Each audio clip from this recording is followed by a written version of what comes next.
কিছুদিন আগে জামাত ইসলামের আমির তিনিও এরকম একটি বক্তব্য দিয়েছিলেন এই লাইনে, সবাই সমালোচনা করেছে, আমরাও করেছি, এমনকি বিএনপি তো উঠে পড়ে লেগেছিল জামাতকে কিভাবে একবারে মানে মাটির নিচে নামানো যায়। তাহলে জামাতের আমির একই বক্তব্য দিলে আপনারা উঠে পড়ে লাগেন, তাহলে এখন আপনারা যে এই ধরনের বক্তব্য দিলেন এখন জামাত ইসলাম কি করবে বলেন?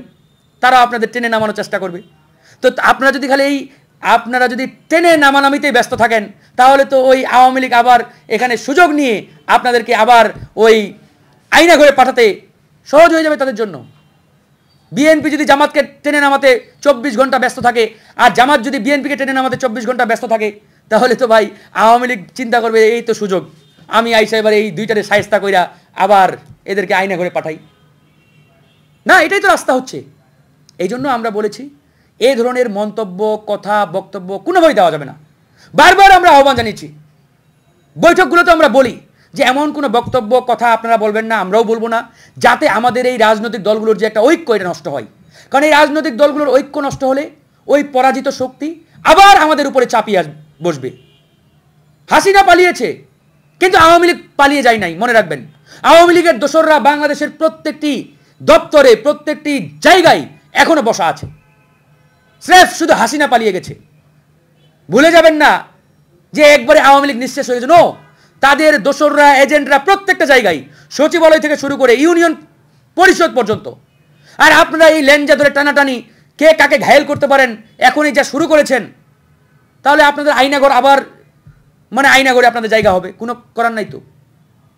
তো এই জায়গা থেকে আপনাদের অবশ্যই ফিরে আসতে হবে, এই ধরনের কোনো বক্তব্য দেওয়া যাবে না। আমি জনাব মির্জা ফখরুল ইসলাম আলমগীর সাহেবের প্রতি উদাত্ত আহ্বান জানাবো, যেহেতু আমরা দীর্ঘদিন রাজপথে একসাথে লড়াই করেছি এবং ফ্যাসিবাদ বিরোধী লড়াইয়ের একজন অংশীদার হিসাবে উনি ওনার এই বক্তব্য প্রত্যাহার করবেন বলে আমি আশা রাখি। এবং উনি ওনার এই বক্তব্য প্রত্যাহার করলে আমরা খুশি হব, দেশের জনগণ খুশি হবে ইনশাআল্লাহ। আজকে ওই যে হাসনাত আবদুল্লাহ যে বক্তব্যটি দিয়েছে, এই বক্তব্যটি যাতে বক্তব্যের মধ্যেই সীমাবদ্ধ না থাকে, এটা বাস্তবায়নের উদ্যোগ যাতে তারা নেই। আমি মনে করি তারা যদি এটা বাস্তবায়নের উদ্যোগ নেই, একদিনের নোটিশে এদেশের লাখো কোটি মানুষ প্রস্তুত আছে আসার জন্য, তাদের সেই ডাকটা দিতে হবে। আমি জানি না তারা দেবে কিনা, কারণ তারা তো নানান সময় নানান কথা বলে, একের সময় রাজনৈতিক দলগুলোকে হেয় প্রতিপন্ন করে, ছোট করে দেখে, নিজেরা ক্রেডিট নিয়ে ব্যস্ত থাকে, এরকম নানাবিধ কর্মকাণ্ড নিয়ে। আমি তাদের সাফল্য কামনা করি সব সময়, আমি চাই তারা সফল হোক। তবে এই জায়গায় তাদের আরও উদার হতে হবে, উদার মানসিকতার হতে হবে।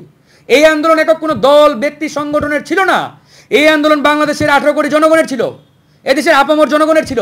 এটা মানে উদার মনে ধারণ করতে হবে। তাদের আমি বলেছিলাম 5ই আগস্টেই যে তোমরা আগামীকালকেই বড় একটা কনফারেন্সের আয়োজন করো, প্রয়োজনে সোহরাওয়ার্দী উদ্যানে জাতীয় কনভেনশনে ডাক দাও, সব রাজনৈতিক দলকে দাওয়াত করো, জনগণকে দাওয়াত করো, মানুষ আসবে, সেখানে তোমরা বক্তৃতা দিবা এবং বাংলাদেশের প্রত্যেকটা মানুষকে এই বিপ্লব উৎসর্গ করবা। এই বিপ্লবের ক্রেডিট বাংলাদেশের প্রত্যেকটা মানুষকে দেবা, রাজনৈতিক দলগুলোকে দেবা।